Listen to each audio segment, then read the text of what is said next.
Hey there, friends, and welcome to episode 241 of Just the Zoo of Us. Please pardon, I have a little bit of a cold right now, but I didn't when we recorded this episode, so I promise my voice sounds better. In this week's episode, I got to talk with a wildlife biologist and author with an incredible career on the front lines of conservation to review the skydiving champions of the animal kingdom, Peregrine falcons. We discuss the adaptations that let these incredible birds tear through the sky at literally breakneck speeds, biomimicry in aircraft design and sporting goods, the plague of pesticide and how we almost lost some of our most iconic birds, and the lessons that birds can teach us about our own role in the environment. Just the Zoo of Us presents Peregrine falcons with Sophie Osborn.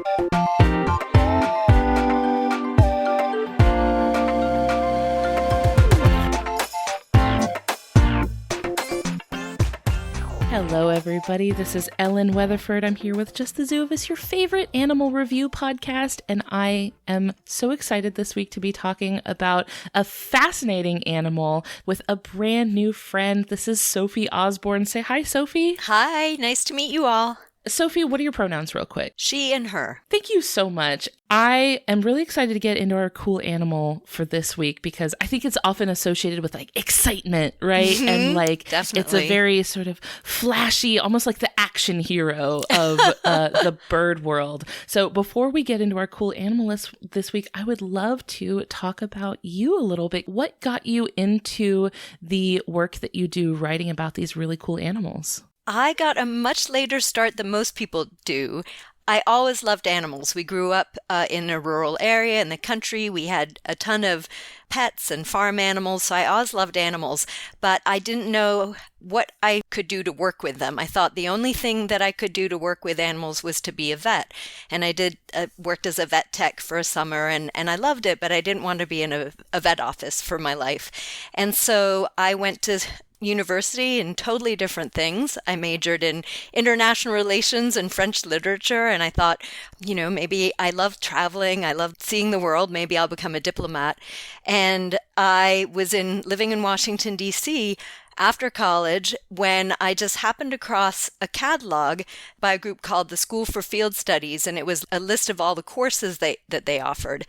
And they had a course in wildlife biology in Africa. And I just looked at their description, and here was working with animals and studying them and managing them. And I just thought, this is what I want to be doing. I didn't even know it existed.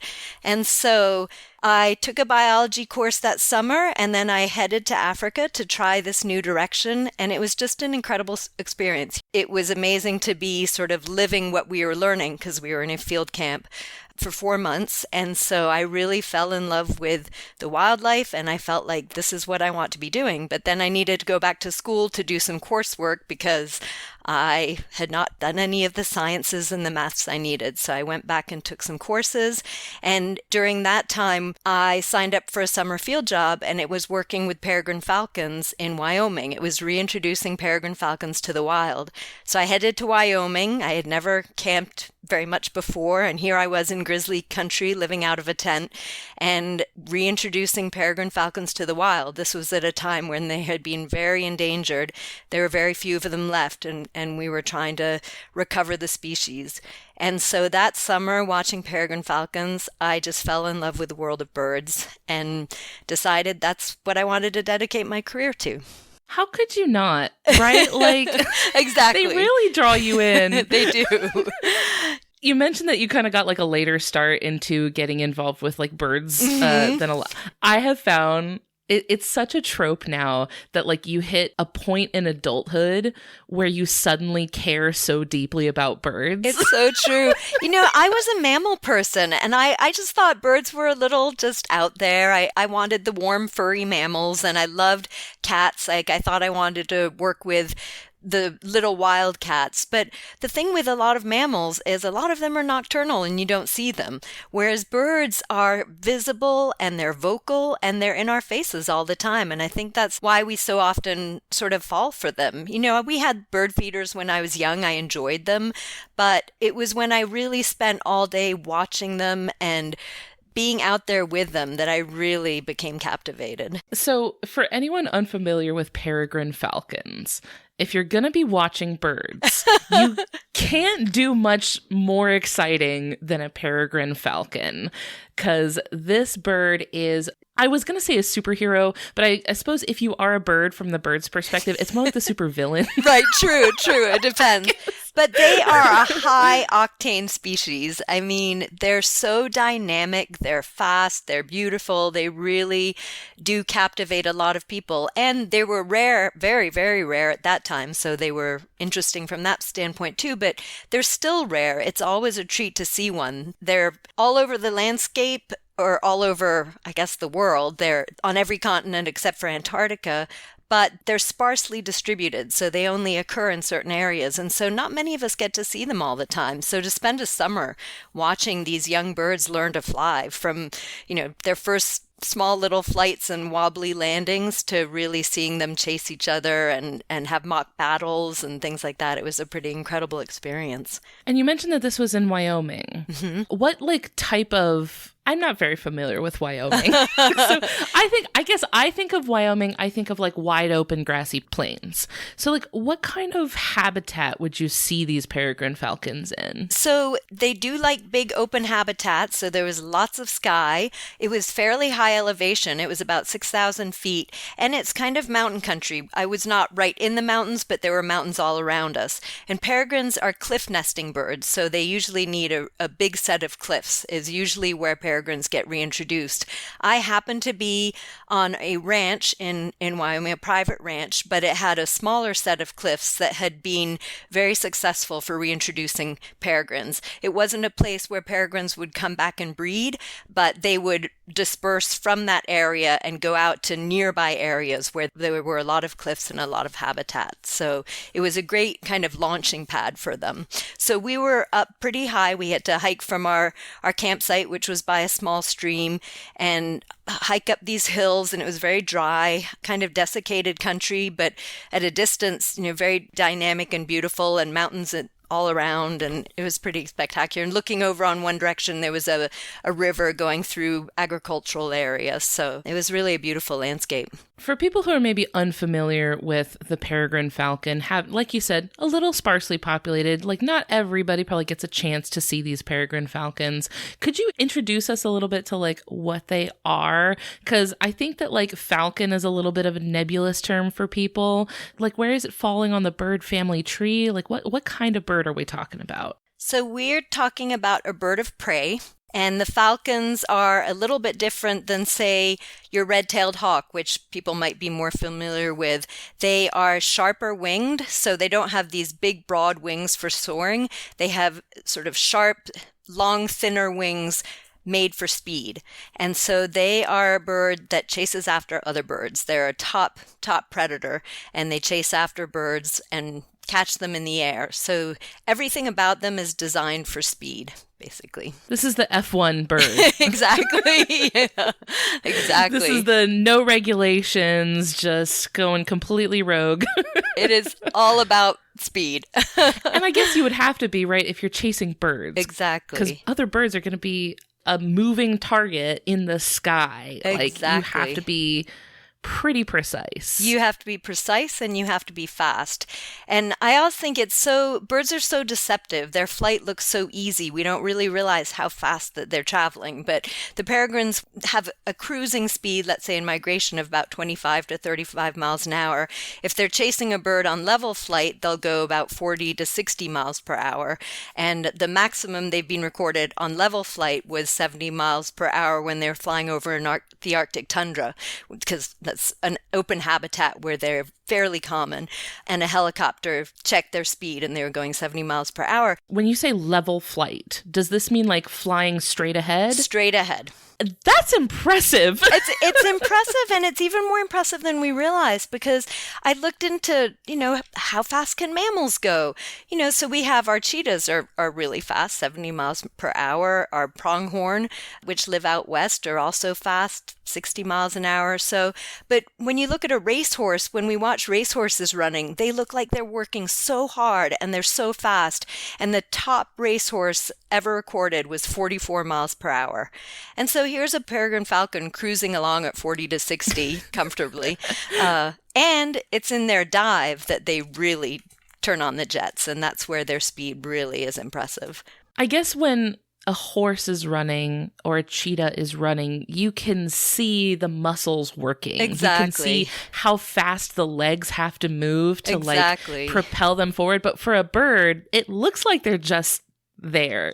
Gliding. I know. Or just flapping a little bit. Like, it doesn't look like they're working that hard. They're really just made to move that way. And speaking of being made to move that way, if this is your first time ever listening to this podcast, what we do is we review animals by rating them out of 10 in different categories, and the first category is effectiveness. This is just tools built into the animal's body, ways that their body has adapted physically to the place that they live and doing the things that they are trying to do, whether it is catching their own prey or not becoming prey themselves. Sophie, what do you give peregrine falcons out of 10 for effectiveness? Well, for effectiveness, I would have to give them a 10. They are an apex predator. They're absolutely top of the game in the bird department. Literally nobody's doing it like them. Right, exactly. No one is going that fast. And I'll just say that in their dive, it's called a stoop when they dive at prey. So they'll fly up high in the air and then drop down on a bird or drop down on, a flock of birds. And at that type of dive, a stoop, they can go over 200 miles per hour. So that's an extraordinary speed. I think it was well over 200 miles per hour that somebody who was skydiving with them, that's how they clocked their speed. So what a moment can that you has imagine? To be for that person. Can you imagine you drop out and you're going at an incredible speed, and then you have this peregrine just tuck its wings and dive and drop past you? And so you think the peregrine falcon was looking at the skydiver like, oh, that's cute. I know, exactly. Nice try. Is this your first time? Exactly. So, but they're really built for it. They have long pointed wings. They have stiff flight feathers, and that helps, with air and turbulence. They have very well-developed breast muscles that helps power their flight. They have a streamlined aerodynamic body, and they have really oversized feet, very big feet and toes for grabbing prey in the air. So they're really perfectly designed to chase and strike and carry away avian prey. That is an interesting trade-off, because we talk a lot about flighted birds having to be very light, right? Yes. Like, you have to be light enough to not weigh yourself down in the air, but you also have to be strong enough to carry things around, or for a peregrine falcon, survive impact when you're hurtling towards your prey at 200 miles per hour. You're slamming into them like a meteor. Well, I have to say that's the fastest they will go. It's over 200 miles per hour, but that's usually, when they clock this one, it dove from a height that they don't usually hunt at. So more typically, it's about 80 to 150 miles per hour.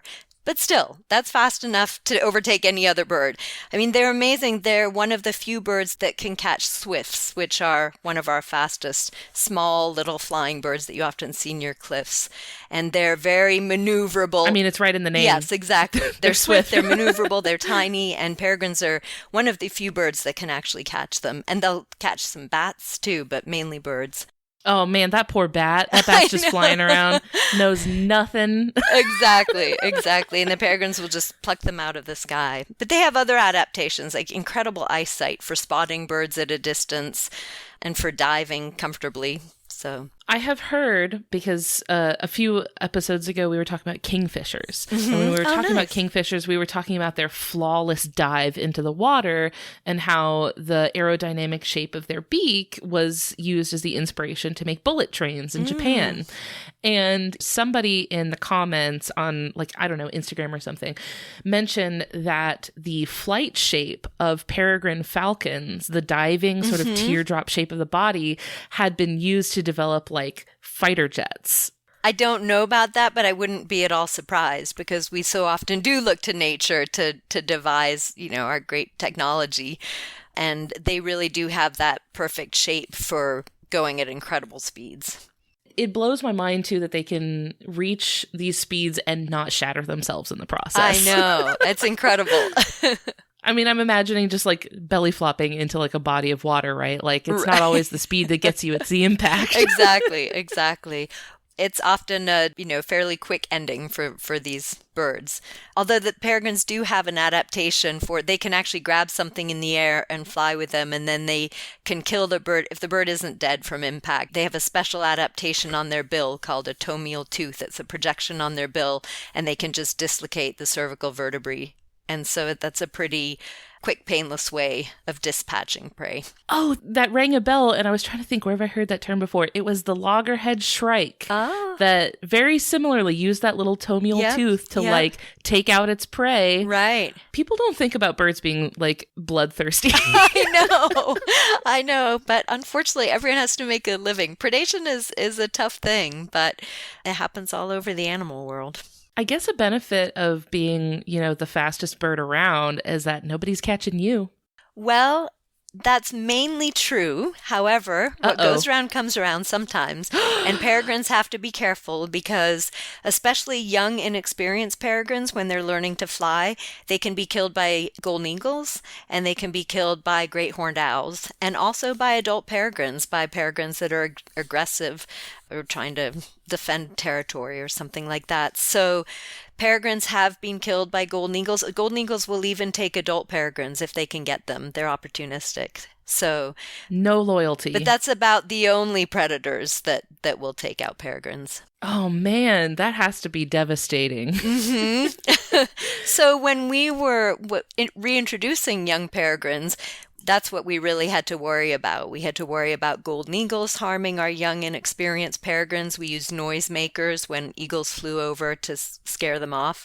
And we were worried about adult peregrines. We had a female adult peregrine in the area, but she was more interested in the food we were leaving out for our birds and left ours alone, which was great. But great horned owls were pretty devastating to reintroduce peregrines too. There were some areas where they just couldn't reintroduce peregrines there because the great horned owls would take them all out in the night.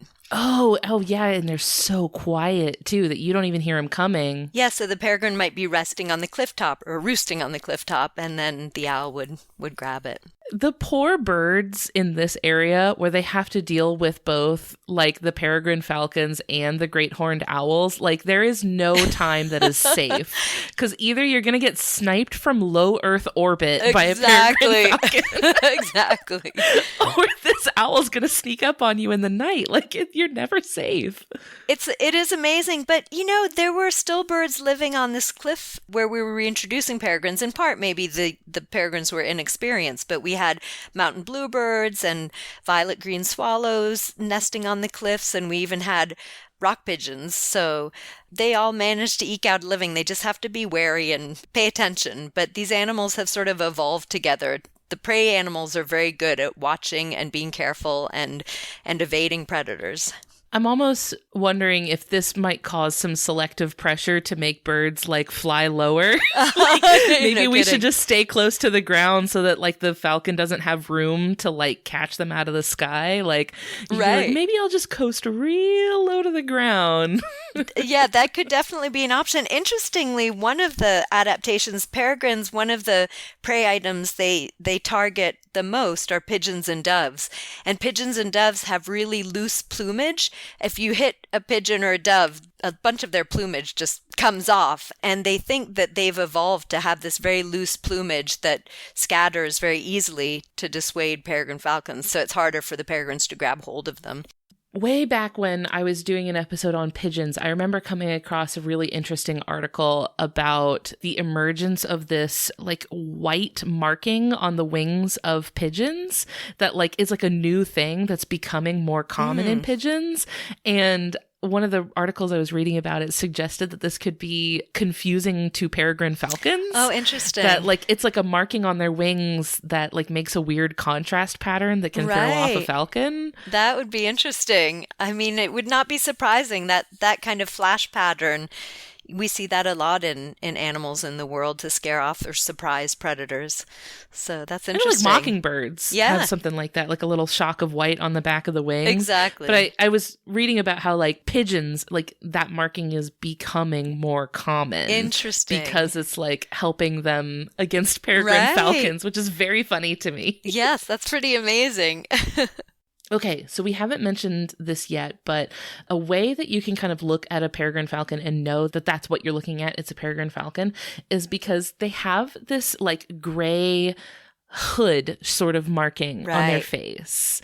It's like a gray, like it goes around the top of their head and then down the sort of their cheeks almost. Yeah, they call it a helmet. It's a bomber helmet.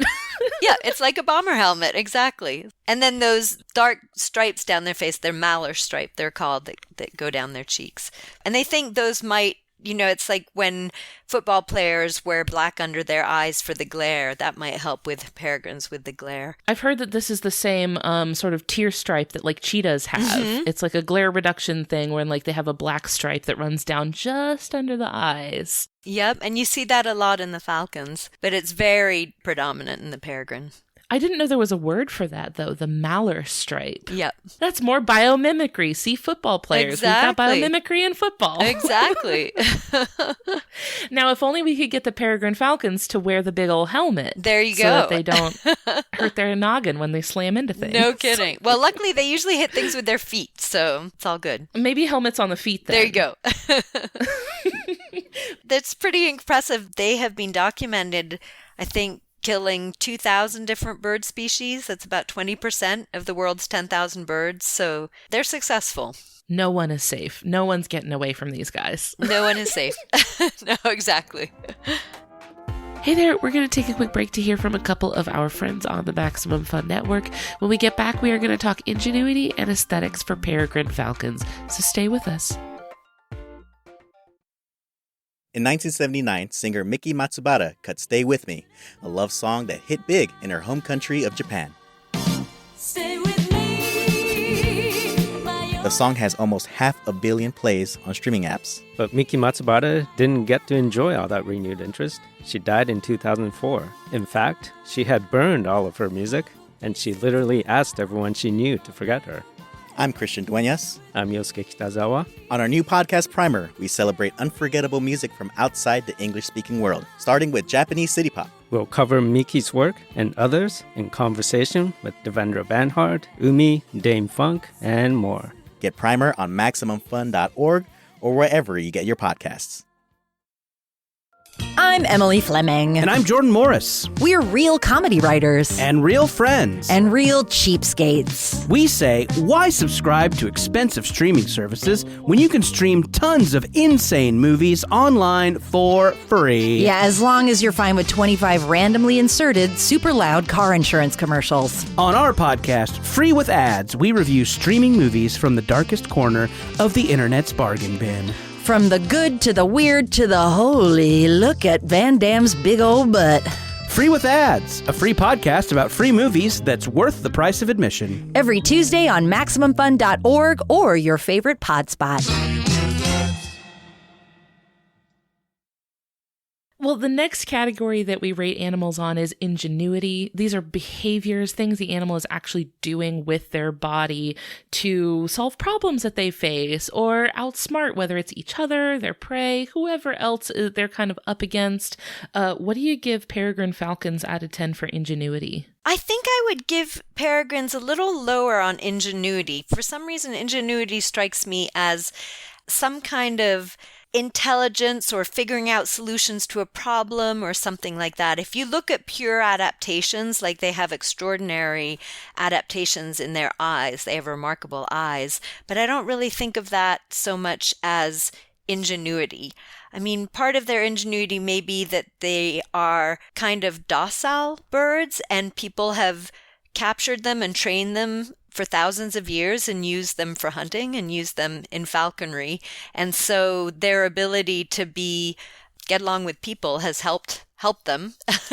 But that was not something they really intended to do, but it has made people value falcons because they hunted with them, and they were a status symbol in the Middle Ages and things to hunt with a peregrine falcon. So that was sort of an ingenious way to get along well with humanity despite themselves. And they also, I think, are somewhat ingenious now in having adapted to living in our cities. Like, they typically targeted big cliffs and they nest on high ledges where they're very safe. But when we started reintroducing them and recovering them, they took over a lot of times high buildings, and they nested on high buildings, and then they prey on pigeons and other birds in cities. So they're very flexible from a habitat standpoint. And so in that sense, I think I would say they're ingenious, but they're also a very hardwired species. They're very instinctive, and that's how we were able to reintroduce falcons without their parents. We basically just released them to the wild, left food out for them, kept an eye on them, fed them every day, and they figured out how to hunt and do everything on their own. So they're pretty hardwired, unlike some birds, like condors or ravens that learn a lot of behaviors and takes time for them to learn how to cope in their environment. With peregrines, they just sort of do it. They're maybe the jock of the bird world, perhaps. Exactly. They're very a little more physically inclined, a little more brute force. Exactly. There's not a lot of learning going on with them, so that's why I think I might rate them a little lower on the ingenuity scale. Effective. That's okay. They're rock stars. You mentioned that, you were reintroducing them to Wyoming because they had their populations had declined in that area. What happened? Why were they not doing so great out there? They weren't doing great all over the world because this was in the 50s and 60s. People started realizing that peregrines were missing from territories where there'd always been peregrines. And it turned out that there was a pesticide called DDT that had come into use during World War II, and it was great at controlling insect-borne diseases, and it started being used widely after World War II to control agricultural and forest pests, and people just started using it very widespread all over the country, all over the world. And birds ingested the DDT on their prey, seeds, vegetation, and then peregrines killed those birds. And as they fed on more and more birds, the DDT accumulated in their bodies. And the breakdown product of DDT was called DDE, and that caused their eggshells to be thin. And so when the adult peregrines wanted to incubate their eggs, they would lie on their eggs and the eggs would just be crushed because the eggshells were so much thinner than normal. And so they weren't able to successfully raise young, and they started dying all over the world and not being able to reproduce. And there were some other stronger pesticides that just killed peregrines outright. So they started just disappearing. And when the first person to alert the world to this was a researcher in Britain, and he did some peregrine surveys and realized how much peregrines had declined, and he informed some U.S. scientists, and they started doing surveys in the eastern U.S., and they spent a summer in 1964 checking every single known peregrine territory from east of the Mississippi, from Alabama all the way up to Nova Scotia, and they didn't find a single peregrine in all those territories. So they had completely disappeared from the east. And then as they started expanding elsewhere, they found they disappeared in the west. Like, there were none left in Montana and Wyoming. All over the world, people started reporting these declines. They had a big conference and meeting in 1965, and people came from all over. And they just realized that they were looking at an ecological catastrophe, that peregrines had disappeared in like 36 different countries on 5 continents. And it just hadn't, like, nobody had noticed? No, it was a time where there weren't birders all over the landscape. Like, there's a lot more people now that watch birds.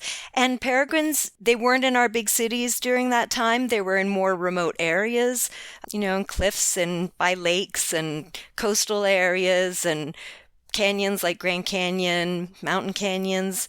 And so people just didn't realize that they were disappearing like that. until it was too late. I suppose that is a lesson in the use of communication. Yes. And it's easy to maybe look around and be like, that's, you know what? I haven't seen a peregrine in my neighborhood in a while, Right, but I'm sure exactly. they're somewhere else, right? Exactly. Where if you can talk to like the other people in your state and say, hey, none of us have seen peregrine falcons. Right. That's weird. Yeah, it's a different thing nowadays. Back then you would think, oh, it was missing. And we do that sometimes when wildlife disappears from our neighborhood. We think, oh, it's gone somewhere else. Well, maybe it hasn't gone somewhere else. Maybe it's gone from there too. And, at that time, there just wasn't the communication and the interest and people all over the landscape looking at birds. So once people did kind of catch on to what was going on, you mentioned working with a reintroduction effort. So what did they have to do to help the peregrine falcons? So in 1965, after this big meeting in Madison, Wisconsin, half of the group, there were some hints that pesticides might be the problem. They weren't sure yet, but they thought that could be a concern. So some of the scientists went to their respective universities and places and started studying pesticides and trying to figure out if it was DDT and other pesticides that were impacting peregrines. So that was sort of one group. The other group thought, gosh, with the pesticide industry and they're putting chemicals everywhere, we're going to have a hard time stopping the use of pesticides because they have some benefits, supposedly. And so they thought, well, maybe we can rear these birds in captivity, breed them in captivity. And this had never been done before. Now we think, oh, captive breeding, condors and peregrines and eagles, you breed them in captivity when there's a problem. This hadn't been done before. And so some falconers and biologists got to work trying to figure out how to breed this bird in captivity. And they figured it out. And then they thought, let's now try to reintroduce them to those places where there's less heavy use of pesticides. And so they started reintroducing them to the east initially, and then all over North America. Eventually, almost 7,000 birds were reintroduced to the wild. But despite all that, peregrines probably would have come back eventually on their own. It would have taken longer. The thing that helped them most of all was that in 1972, DDT was banned, and they stopped using it everywhere on everything. And so finally, that pesticide wasn't as much of a problem. But it took them a while to recover, and we still see some effects of DDT today. It was a very persistent pesticide, but there's less of it, thankfully. Returning antagonist of the podcast, DDT. I can't tell you how many episodes DDT has been like I bet. Just the supervillain at the end. It always comes back. Well, there's a new villain now that's like DDT. No, we learned nothing. Well, exactly. I feel like the peregrine and at the same time, bald eagles were having trouble, cormorants, pelicans. They all had thin eggshells and all had trouble reproducing because of DDT. And we had this big lesson that we should have taken away and learned. But we now have a new class of pesticides called neonicotinoids. People call them neonics for short. And they're also very persistent, and they are less acutely toxic to birds, but they're far, far more toxic to insects. And so we're sort of experiencing an insect apocalypse now. And so many birds feed on insects. So when you have no insects, you have fewer birds. And if you have fewer birds, you're going to have fewer predators like peregrines. So far, peregrines are doing fine, but neonicotinoids or neonics are really harming our insects and starting to have major impacts on our bird life. Especially when you talk about insects and things that usually people can feel kind of like, oh yeah, well, get rid of the insects. What do I care? Like they annoy me anyway. So sure. But it's easy for people to forget that the entire ecosystem rests on this foundation of insects. Exactly. I mean, insects, they pollinate our plants. A huge portion of the food that we eat, we have because of pollinating insects. And neonicotinoids are water soluble, so they get washed from our terrestrial landscapes into our waterways. They contaminate our groundwater and aquatic areas, so the insects that feed our fish, for example. So, you have neonicotinoids harming our earthworms and our soil organisms, our pollinators, our bees and butterflies, our insects that feed our fish. So they really are having an ecosystem-wide impact. So let's learn from the peregrine falcons. Yes. Let's maybe see what happened here and maybe apply some of that. They're the poster bird of why we shouldn't overuse pesticides. Because they're such a, like you mentioned, they're such a well-adapted and such a, like a rock star of a bird that you'd think it would be kind of difficult to take them down. Exactly. But it's easy to get in from like the ecosystem level, right? Like if they don't have that healthy ecosystem to thrive off of, then all that adaptation is for what? Right, exactly. And that is one of the things about them. Now they're sustaining their numbers really well. And it makes you realize how bad things had to be with DDT for them to be declining. So luckily they are doing really well. And the peregrine was sort of the poster child for how bad pesticides can be, but they're also the poster child for how conservation can really make a difference and how people who are passionate and band together and collaborate to make change can really do some great things. People got together and eventually worked to ban DDT. People got together to reintroduce peregrines. And today, we're losing a lot of our birds. Our birds are really declining, but the two groups that are doing well are birds of prey and waterfowl. And we have been doing targeted conservation to help those groups of birds for a long time, and it's paid off. It's worked. I was looking at the Cornell All About Birds site the other day, and it just amazed me because it said peregrine falcon, least concern. Like, from a population standpoint, they're now not a concern. And to go from being one of the most endangered birds and a bird that captured so much attention because of its declines, and now it's doing well. So we want to keep it that way, obviously, and so we need to keep bird populations healthy. We need to help our insects. But for now, they're doing well, and they're an inspiring story for what can happen when people really work to do good conservation work. It is great power and great responsibility. Indeed, indeed. We have capacity for great harm and great healing. We do. And I actually say that in my book, so. Look at that. You could have written it for me, so. When we're talking about animals with these big conservation turnarounds, or especially animals that get a lot of, like you mentioned, a lot of attention for their conservation issues, a lot of that often comes back to public opinion about the animal and how much people are able to sort of emotionally invest in the animal. And I think a lot of this, and I wish it didn't, but let's be honest, a lot of it ties into how the animal looks. If this is an animal that people are able to, empathize with and see as like an animal that like, yes, I like this animal. I want there to be more of them because I like the way that they are, which ties into our last category we rate animals on, which is aesthetics. How nice is this animal to look at? And this is a bird of prey. People can kind of go either way on a bird of prey, but what do you give peregrine falcons out of 10 for aesthetics? I give them a 10 out of aesthetics. I just have to. They're so beautifully adapted. It's a gorgeous bird. They're so gorgeous. They're eye-catching. One of the cool things about them that I haven't mentioned is their enormous eyes. Their eyes are huge. They take up half of their head, whereas our eyes take up less than 5% of our cranium. So they have these big, dark eyes that are really captivating, and they are just a beautiful bird. And I am so glad you mentioned that certain animals get more attention because they appeal to us somehow. And that's partly why I wanted to write this book. The peregrine was doing really badly, and we reintroduced it. A lot of people cared about it, and it's come back. Then another species I write about, the Hawaiian crow, not very many people know about it. People think, oh, crows, they're fine. They're everywhere. They're opportunistic. Fewer people are attached to crows. But island living crows, forest living island crows, are some of our most endangered birds.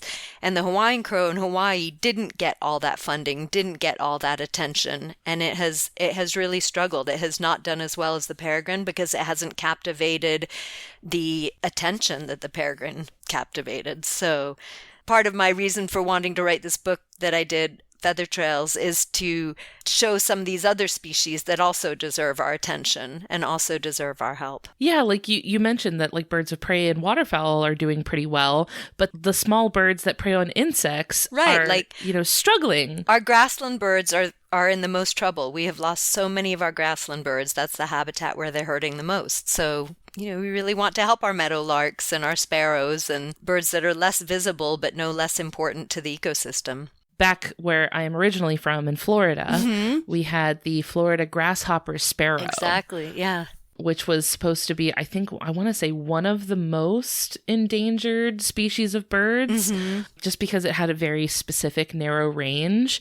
And just within the last couple of years, they have been doing these like captive raised reintroductions. And you're kind of seeing the same struggles, right? Where they're like, you put them out there and you're just going to put them right back into the same situation they were endangered from in the first place. Right. So a lot of an uphill battle, especially with these birds that, like you mentioned, maybe don't get as much funding attention, because this is a pretty drab looking, it looks like any other little brown bird you'd see flying around outside. Yeah, the peregrine was instrumental in all of these efforts, really, because it was one of the first endangered birds that we reared in captivity and reintroduced. And that has been a model that we've now used with a lot of other birds. So it's great that the peregrine gave us, sort of the tools to help conserve other birds. But, not all of those other little birds draw quite as much attention, but they still deserve to.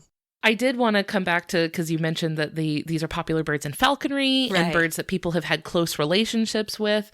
That was kind of surprising to me. I'm not very familiar with falconry. I'm not super familiar with the practice of keeping birds of prey. Right. So it was surprising to me to hear that peregrine falcons were used for this, because I was thinking, and I know these are totally different, like physiologically, but I was thinking about how there are certain species of sharks that you can't keep in an aquarium because they just need, like a great white shark. You won't see a great white shark in an aquarium because they need so much space to be constantly moving that if you keep them in any aquarium, like they've never been successfully kept in an aquarium longer than a few months because it's just not enough space. So I was thinking with a peregrine falcon, they need so much vertical room to get to speed. They're doing so much, like it seems to me like an animal that would require so much open space that I was surprised to hear that they do pretty well in captivity.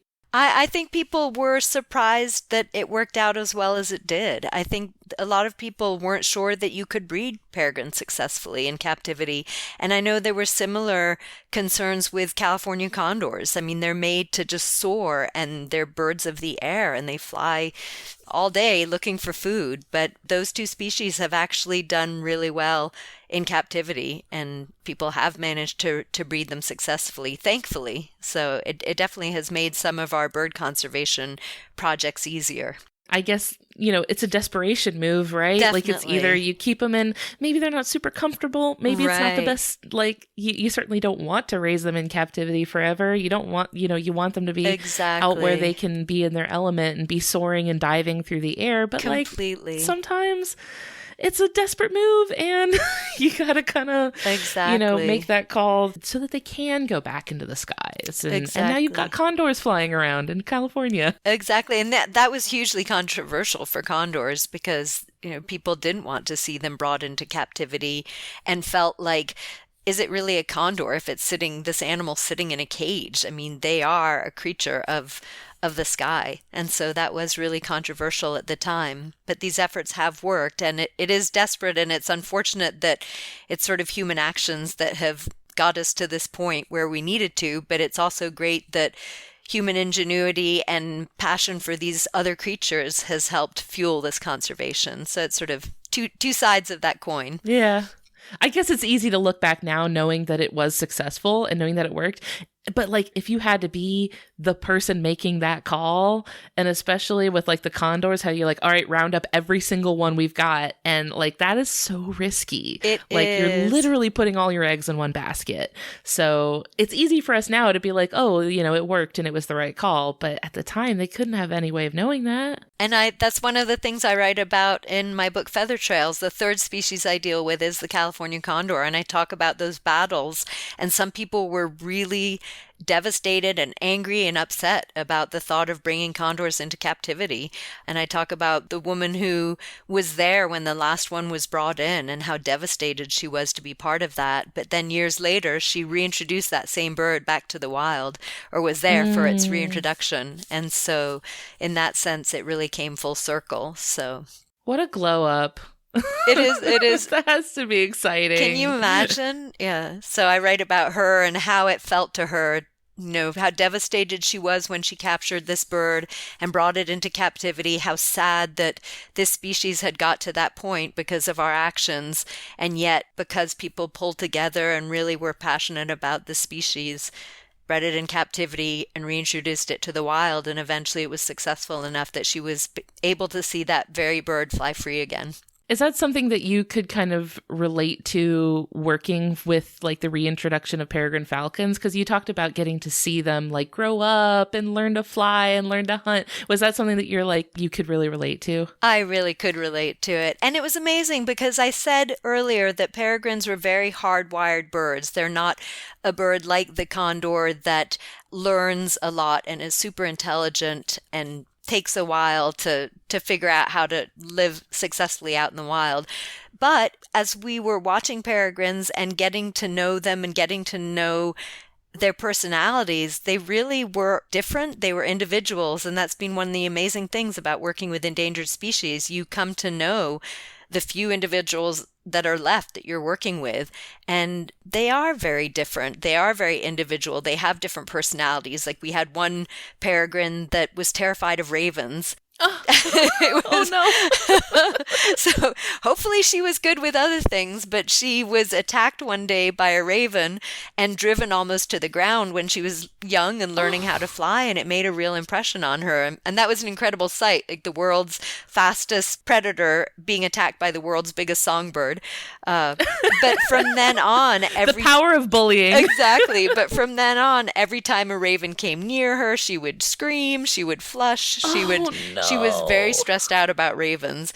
So, each of these birds had different personalities and we came to know them. And that I think can make a real difference. And that's partly, with my book, to share the stories and the different personalities. You hope that when people get attached to individuals and learn individual stories, that they might come to care more about the entire species. On the topic of getting sort of an emotional investment and feeling like you're attached to an animal and watching it grow up and stuff, peregrine falcons especially have so many, because you also said that they like to like make nests in high up buildings and stuff.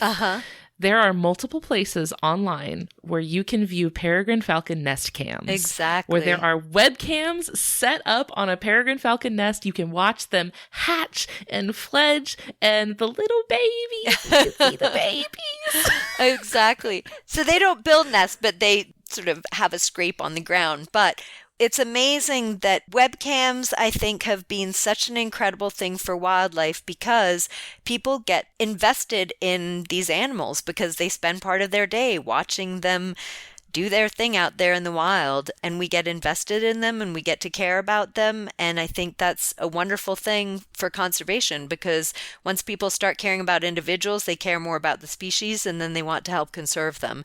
And so the webcams on peregrine nests there's some on great horned owl nests, there's all kinds of different webcams. There was a webcam on a condor nest, and it's just amazing to be able to have these views into these birds' worlds, some birds that we never get to see. And that's an amazing thing. My favorite thing as a biologist has always been just watching birds either from a blind or from somewhere where I can watch the birds going about their daily lives without influencing their behavior by my presence. And with webcams, the whole world, the public, gets to do what I do as a biologist, is go out there and watch wildlife and watch it doing its thing in the wild, living its life. And it's really captivating for a lot of people. I pulled up the National Aviary, which has the National Aviary's live stream of the peregrine falcons residing at the University of Pittsburgh's Cathedral of Learning. Nice. And it is live right now. Wow. So people can watch it. I'm looking right now on my screen at a peregrine falcon, and like you mentioned, it's not a nest, like as in it doesn't look like the bird has like gathered sticks and twigs. Right, it's not like an eagle nest or something. It looks like they've built this box for this peregrine to lay eggs in. It's like a little concrete, sort of low-sided area that's full of gravel, and there's just a little webcam set up, and I'm looking at it right now. The darn thing is just sitting there all like bundled up and just like happily sleeping. That's amazing. The thing's just cute as could be. That's awesome. Yeah, and then, on a cliff, they'll just kind of scrape away a little bit of the substrate, the rocks or the dust or whatever's on the cliff ledge to have a little sort of depression to put their eggs. And so they used to, in cities, sometimes nest on the top of buildings that had gravel on them. And so then people have made a safer nest place for them, a safer place for them to scrape and just make a little depression for their eggs. I'm just saying, if anyone's looking for like something to do with friends, you want to bring some friends over, turn on the Peregrine Falcon Nest Cam. That's awesome. And just maybe cut on some music. And I know a lot of people like me who like to just have like lo-fi music on like a YouTube video in the background while you're like doing work and stuff. Cut on the Falcon Cam. And you can just chill out and spend your day. You should be warned, though, that it's addictive. You are going to spend a lot of time, and especially once they have young and they're bringing in food, you're not going to want to do much else.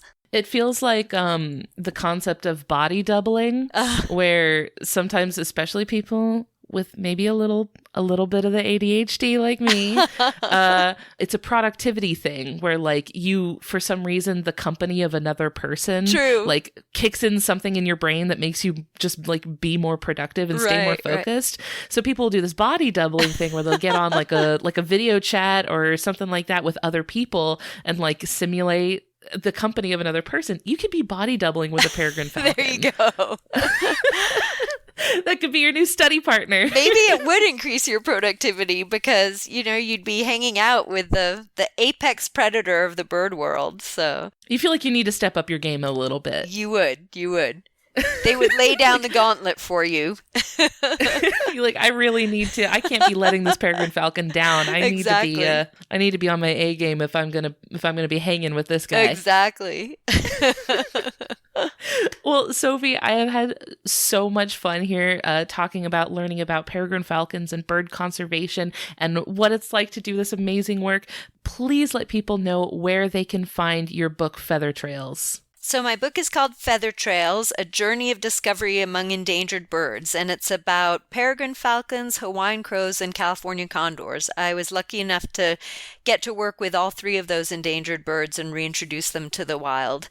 And you can find this book hopefully in your local bookstore soon. If not, you could ask them for it, but it's certainly available on Amazon and Barnes & Noble, Walmart, some of the online bookstores, and also from my publisher, which is Chelsea Green Publishing. Awesome. And is there anywhere where you want people to follow you online? Where should people go next after listening to this? Where can people find more of your work? Well, aside from the webcams, I'm not going to be able to compete with that. I can't compete with a peregrine falcon. But if they want to find me, I have a website that's called Words for Birds.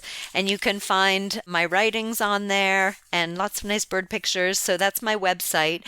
And I now am writing about birds on the Substack platform. My Substack is called Words for Birds, and I write stories about birds, my experiences with birds. I talk about some of the threats that birds face, and I talk about things we can do to help, just little things. There's so many little things in your daily life that you can do to help birds if you want to. I know a lot of us feel really overwhelmed sometimes with climate change and a lot of the pressures that our birds and our wildlife are up against, and we feel helpless in the face of that. So I give some easy things we can do to help out the bird world.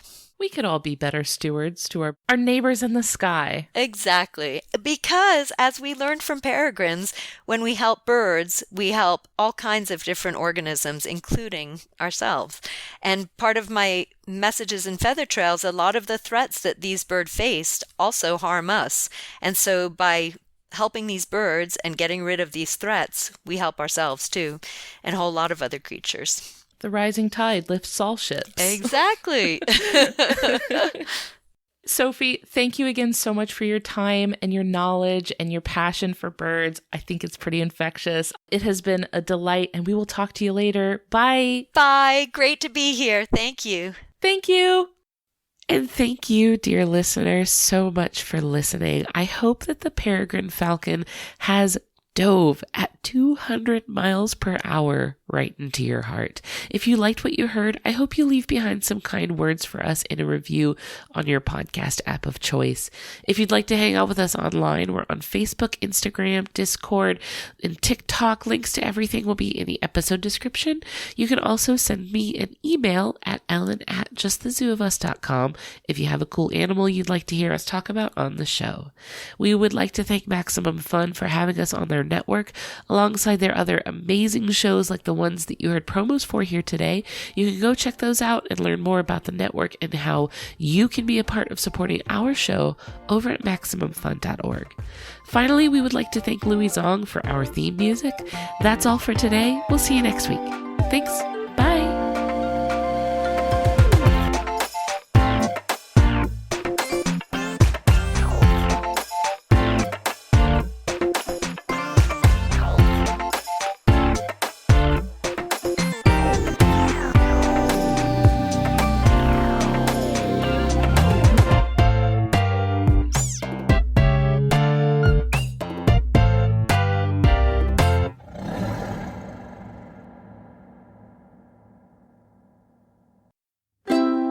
MaximumFun.org. Comedy and culture. Artist owned. Audience supported.